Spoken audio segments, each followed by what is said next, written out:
कह रहे कि अभी इसीलिए हम कहते हैं संकल्प क्यों करते हो? पता नहीं शाम तक जीवित रहें कि ना रहें, हमें भरोसा नहीं, तो हम संकल्प क्यों करें? भाई मैं ये करूंगा, ये संकल्प तो वो करे जिसको कल का भरोसा हो। अपने लोग तो ऐसे मृत्यु लोक में है कि अगले सेकंड का भरोसा नहीं। तो ऐसी प्रार्थना करनी चाहिए कि हे प्रभु, यदि आपने मुझे जीवन दिया, सामर्थ्य दिया, समय दिया, तो ऐसी हमारी भावना बन रही कि हम 108 परिक्रमा कर लेंगे। और अगर नहीं समय, नहीं शरीर सामर्थ्य रही, तो हम एक को नहीं करेंगे, तो कोई अपराध नहीं लगेगा। अगर संकल्प ले लिया कि अब 108 करेंगी, तो अब करना चाहिए। फिर देखो, संकल्प पूरा करना चाहिए। तो अभी इस जान तो शरीर में है ही, तो संकल्प के लिए फिर उसी कार्य में लगा जाता है। पर हम सबसे प्रार्थना करते हैं संकल्प ना लिया जाए। कभी कोई अगर नियम लेने की बात हो तो ये जरूर छूट दे दे कि हे प्रभु, यदि हमारा स्वास्थ्य ठीक रहा, हमारा जीवन रहा, तो हम आपके ऐसा कर लेंगे। और अगर नहीं रहा तो आपने कोई संकल्प किया नहीं, तो पाप नहीं लगेगा। ऐसे थोड़ा अपराध बनने की होती है कि 108 की। महाराज जी वो तब होता है जैसे कोई डील करते हैं ना, गोवर्धन महाराज मेरे पुत्र का नौकरी लग जाए, मैं 100 परिक्रमा करूंगी, तब जाके थोड़ा सा ऐसा ज्यादातर होता होगा, हाँ ऐसे पर भक्ति मिले ऐसा हाँ, तो कम ही होता है। हाँ तो करना चाहिए, फिर हमें लगता है करना चाहिए। पर अगर समय के पधार गया तो फिर कैसे कर पाएगा? मृत्यु लोक है और मरण धर्मा शरीर है, तो मुझे तो भरोसा 1 मिनट का नहीं है अपने शरीर का कि 1 मिनट ही अगला जिएगा कि नहीं जिएगा। इसीलिए संकल्प विकल्प करने का अधिकार ही नहीं है। पता नहीं शाम तक जिएंगे क्यों भाई, पक्का है किसी को? अब पता नहीं शाम तक जिएंगे कि नहीं, तो हम क्या संकल्प करें? हमें तो यही कि प्रभु जैसे चलावे वैसे चल रहे। परिक्रमा करवा दिया, परिक्रमा करने बैठे बैठे राधा राधा जप रहे, मांग के खा लिया, भगवान के भरोसे बाबा जी। ऐसे गृहस्थी में अपने धर्म कर्म किए, जब समय मिला तो परिक्रमा कर गए। अच्छा, प्रार्थना करना स्वामी से कोई गलत बात नहीं कि हमारे बच्चे की नौकरी लग जाए, हमारा काम बन जाए, जरूर करो। भगवान से नहीं करोगे तो किससे करोगे? करना चाहिए। पर ये करके कि हमारी कामना पूर्ण कर दो, हम इतना करेंगे, फिर बंधन हो जाएगा। हम इतना क्यों करें, तुम्हारी परिक्रमा करेंगे तो हमारा काम पूर्ण? स्वार्थी हो क्या? हमारे पिता हो, हमारे स्वामी हो, हमारी जरूरत है, मांग रहे कि प्रभु हमें एक संतान दे दो, हम आपको कुछ करेंगे। ये हम में बस नहीं, हमारे पास तो जो कुछ दिया हुआ सब आपका है नाथ। स्वाभाविक 108 परिक्रमा लग जाए, कोई बात नहीं। संकल्प मत करो, मांग जरूर लो, तुम्हें मांगना है। और छूट दे दो कि प्रभु यदि उचित हो तो ऐसा करना, अगर उचित ना हो तो प्रभु लाख बार मांगो तो भी पूरा मत करना। ये भक्तों की मांगे होती हैं, ये सत्संगियों की मांगे होती है कि नाथ मेरी आवश्यकता तो है, पर अगर आपको उचित लगे तो आप दे देना, और अगर उचित ना लगे तो मेरे मांगने पर भी आप ना देना। ये जब ये बात बनी रहती है कि जितना नाम जप होना चाहिए उतना नहीं होता, उतना, ये बात तो हमारे में भी है। इतनी पीड़ा तो हमको भी बनी रहती है कि जितना होना चाहिए उतना नहीं होता। इतनी पीड़ा हम अपने गुरुदेव भगवान में भी देखी। एक दिन उन्होंने कहा क्या बताएं, जीवन निकल गया, छक के नाम जपने को नहीं हुआ, रात दिन मंत्र में नाम में लगे गए, रात दिन 10 वर्ष समीप रह के सेवा में रहे। तो देख, बोले क्या बताऊं, पूरी जिंदगी निकल गई, छक के नाम जपले को नहीं मिला। तो भगवत भजन करने वाले में भजन की इतनी भूख बढ़ जाती है कि रात दिन भजन करने पर भी उसको ऐसा अनुभव होता है कि जैसा होना चाहिए वैसा। यही अखंड भजन बनाता है, यही अखंड। पर इस अखंड भजन होते हुए भी रोना आएगा कि प्रभु मुझे भजन करने की रुचि दे दो। यही भजन, असली भजन का ही फल है। भजन करते हुए भजन की इतनी भूख होना कि भगवान से भजन ही मांगना कि प्रभु मुझे भजन करते। अभी वो भजन नहीं होता जैसा प्रेम से होना चाहिए। हर एक महात्मा को, हर एक भजनानंदी को अनुभव होगा। और ये अगर हुआ तो भजन अखंड होने लगेगा। क्योंकि हम जिसकी पीड़ा महसूस करते हैं उसको हम भूलना कैसे बर्दाश्त कर पाएंगे? तभी वो अखंड स्मृति कर पाता है।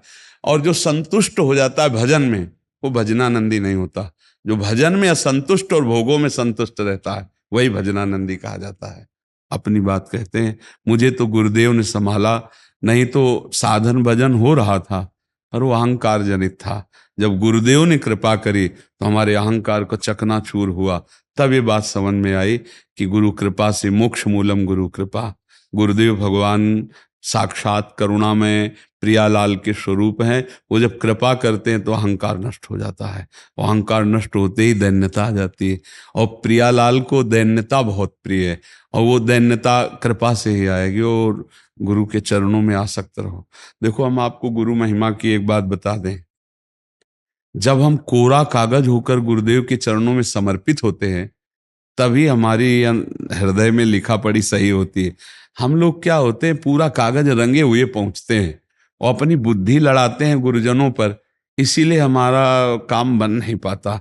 यदि हम बच्चा बन के गुरु के चरणों में जाएं, जैसा बोले वो और वैसा करने लगे, तो गुरु को भी पता नहीं चलेगा। ऐसे शिष्य की उन्नति हो जाएगी अध्यात्म की, क्योंकि उसने उनको भगवान माना है। देखो, एक हम प्रसंग कई बार सुना चुके हैं। एक उड़िया बाबा ने सुनाया था प्रसंग कि एक बंगाल के भगत के मन में आया कि मैं गुरु बनाऊं। तो एक प्रसिद्ध थे काली के उपासक, उनके पास गए, और वो मदिरा पीते थे, वो जानते नहीं थे। वो मदिरा पिए हुए बैठे हुए थे। उन्होंने कहा, गुरुदेव, मैं आपको गुरु रूप से वरण करता हूं, मुझे मंत्र दे दो। तो शराब के नशे में लड़खड़ाते हुए मंत्र बोले, तो अशुद्ध मंत्र और अशुद्ध अवस्था, पर वो सीधा सरल भक्त भगवान मान के गुरु की छवि लेके पूजा में रख के और मंत्रानुष्ठान, अशुद्ध मंत्र। 1 साल ही हुआ कि मां भद्रकाली प्रकट हो गई, काली।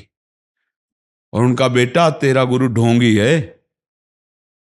तो उनका, मां, पहली बात तो आप गुरु को ऐसा ना बोले, गुरु हमारे परब्रह्म है, आप ऐसा ना बोले। बोले, बेटा तू बहुत सरल है, जानता नहीं, वो शराब पीता है, और जो मंत्र दिया ना वो अशुद्ध है। मां ने कहा। तो उनका, मां, अब तो और विश्वास आपकी बात पे नहीं रहा।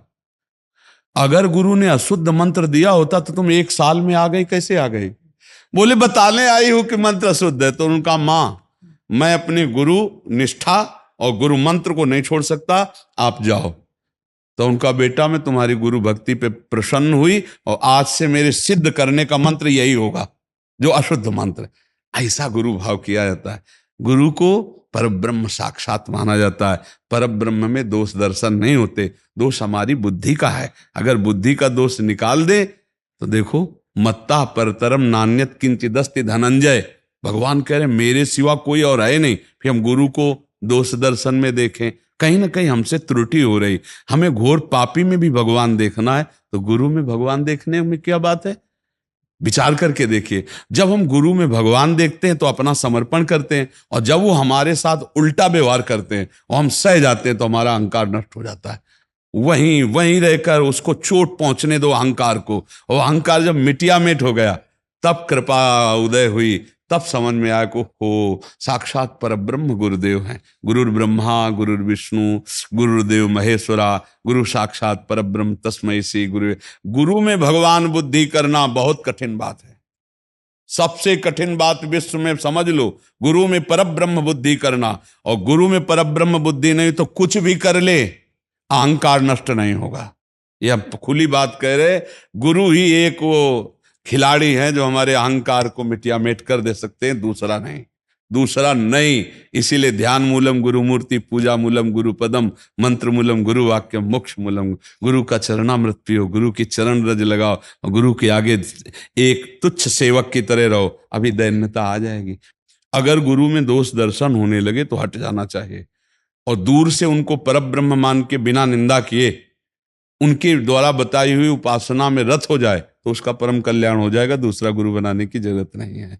परमात्मा प्राप्ति के लिए गुरु कृपा ही। हम तो आपको हाथ उठा के कहते हैं कि गुरुदेव की कृपा के बिना एक कदम नहीं चल सकते, एक कदम भी नहीं चल सकते। हम जैसे भूमि में ही कदम रख सकते हैं, ऐसे हम जीवित हैं, परमार्थ में चल रहे हैं तो केवल अपने गुरुदेव की कृपा से चल रहे हैं, किंचन मात्र कुछ नहीं। केवल वो ऐसे पकड़े हुए हैं तो हम चल रहे हैं, अगर वो ऐसे छोड़ दे तो धम्म से गिर जाए। गुरु कृपा ही केवलम, गुरु कृपा है। वो दैन्यता गुरु कृपा से आती। महाराज जी, धन्य भाग है आपकी कि आप दैन्यता चाहते हैं। हाँ, परम कृपा है वैष्णव आचार्यों की। बस चुपचाप चलते रहिए, किसी की निंदा मत करना और किसी के दोष दर्शन मत करना, बस इसी से दैन्यता आ जाएगी। और दैन्यता में रोना आता है। जैसे अब आपका है, दैन्यता में रोना आता है कि मुझ जैसे अधम पर इतनी कृपा श्री कृष्ण की, महाप्रभु की, गुरु की, तो वो हृदय निर्मल होता चला जाता है। जब रुदन होता है ना प्रभु के, उसमें इससे ज्यादा और किसी तीर्थ में नहीं पवित्रता है जितनी रुदन में पवित्रता है। हाँ, रुदु सुश्रम राजन कृष्ण दर्शन लालसा, जब अपने प्यारे प्रभु के लिए रोना आता है तो हृदय निर्मल, तार तार निर्मल हो जाता है। और कबीर दास जी कहते हैं कि बिन रोए किन पाइया प्रेम प्यारा मीत, कबीरा हंसना छोड़ दे रोने से कर प्रीत, बिन रोए किन पाइया प्रेम प्यारा मीत। पर भगवान की 3 प्रकार की लीला है, एक है सृजन और एक है पालन और एक है संहार, और तीनों लीलाएं होंगी, पक्का होंगी। जैसे सृजन जरूरी है, पालन जरूरी है, ऐसे विनाश भी जरूरी है। तो देखो, इस शरीर को कहा गया विनाशी और इस लोक को कहा गया मृत्यु लोक। तो भाई देखो, जो जन्मा है उसका शरीर छूटेगा, जो हमने कर्म किए उसके अनुसार हमें भोग मिलेंगे। अब हम भगवान से भजन के बल से, उनके प्रार्थना के बल से हमको क्षमा याचना करवा सकते हैं। तो अपने पुत्र के लिए, अपने कल्याण के लिए, अपने परिवार के कल्याण के लिए, समाज के मंगल के लिए भगवान का नाम जप करे, भगवान से प्रार्थना करे, दूसरों को सुख पहुंचावे, धर्म पूर्वक आचरण करे, तो निश्चित मंगल होता है। हाँ, बहुत अच्छा है।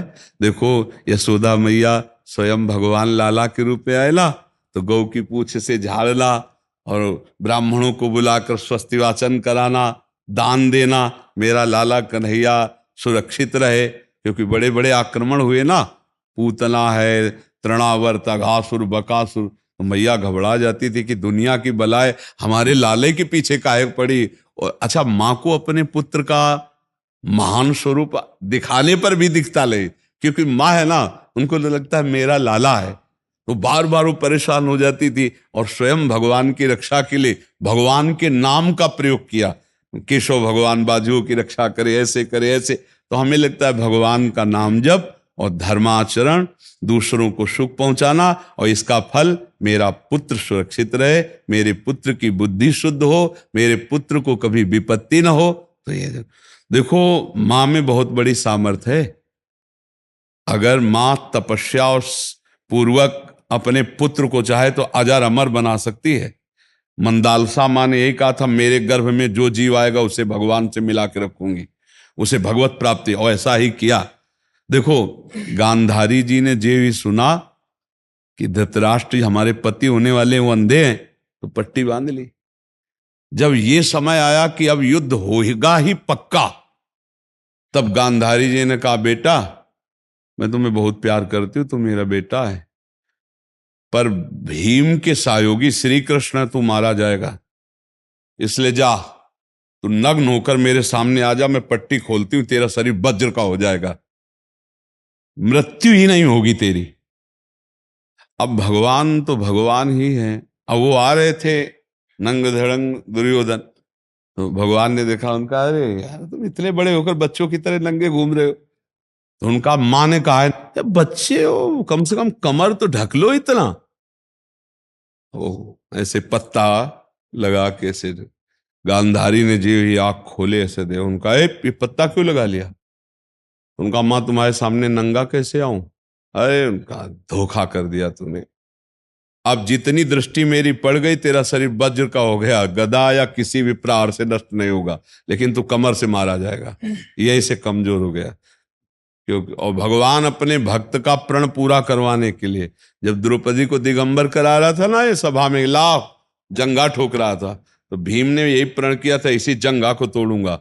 अगर भगवान भक्त की वचन रक्षा ना करते और वो पूरा वज्र का शरीर हो जाता तो तोड़ नहीं पाते, इसीलिए भगवान ने। तो माँ में कितनी सामर्थ्य है, आप देखो, अधर्म युक्त चल रहा है लेकिन मेरा बच्चा सुरक्षित रहे, आंख की पट्टी खोली, पतिव्रता, तो वज्र का शरीर कर दिया।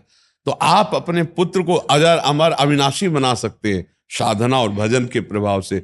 नाम से परम गति होती है। राधा नाम का एक हमने पद सुनाया था, अगर सत्संगी जन होंगे, रोज सत्संग सुनते होंगे, सुनो, राधा नाम है जीवन हमारा, राधा नाम प्राण आधार है। ये पूरा पद, राधा नाम ही हमें प्रेम में निकुंज में पहुंचाएगा। आखिरी पंक्ति है, निकुंज तक पहुंचा देगा ये राधा नाम। तुम्हें चिंता नहीं करनी। राधा वल्लभ श्री हरिवंश जपो या राधा राधा जपो,